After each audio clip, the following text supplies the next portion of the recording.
বিশ্ব যখন ধরে নিয়েছিল আরেকটি যুদ্ধের ধার প্রান্তে দাঁড়িয়ে আছে ভারত ও পাকিস্তান, ঠিক তখনই এলো এক চমকপ্রদ ঘোষণা।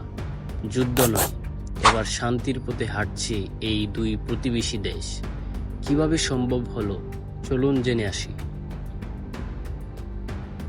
22 এপ্রিল কাশ্মীরের পেহেলগ্রাম গ্রামে এক ভয়াবহ সন্ত্রাসী হামলায় নিহত হন 25 জন নিরীহ পর্যটক ও একজন স্থানীয় গাইড। ভারত সরাসরি এই হামলার জন্য পাকিস্তানকে দায়ী করে। এরপর দুই দেশের মধ্যে উত্তেজনা তুঙ্গে ওঠে, সীমান্তে বাড়ে সেনা মোতায়েন, রাজনৈতিক বিবৃতি হয়ে পড়ে আগ্রাসী। অনেকেই ধারণা করেছিলেন হয়তো সামনে আরও একটি যুদ্ধ আসছে।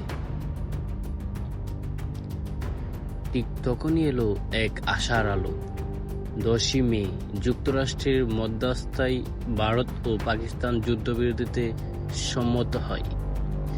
মার্কিন প্রেসিডেন্ট ট্রাম্প নিজেই ট্রুথ সোশ্যাল মিডিয়া প্ল্যাটফর্মে ঘোষণা দেন, দুই দেশ শান্তিপূর্ণভাবে সমস্যার সমাধানে রাজি হয়েছে।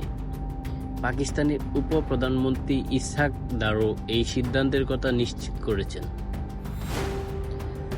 যদিও এই যুদ্ধবিরতি নিঃসন্দেহে একটি বড় পদক্ষেপ, তবুও সামনের পথ সহজ নয়। উভয় দেশকে কূটনৈতিক শান্তি বজায় রাখতে হবে এবং সন্ত্রাসবাদের বিরুদ্ধে শক্ত অবস্থান নিতে হবে।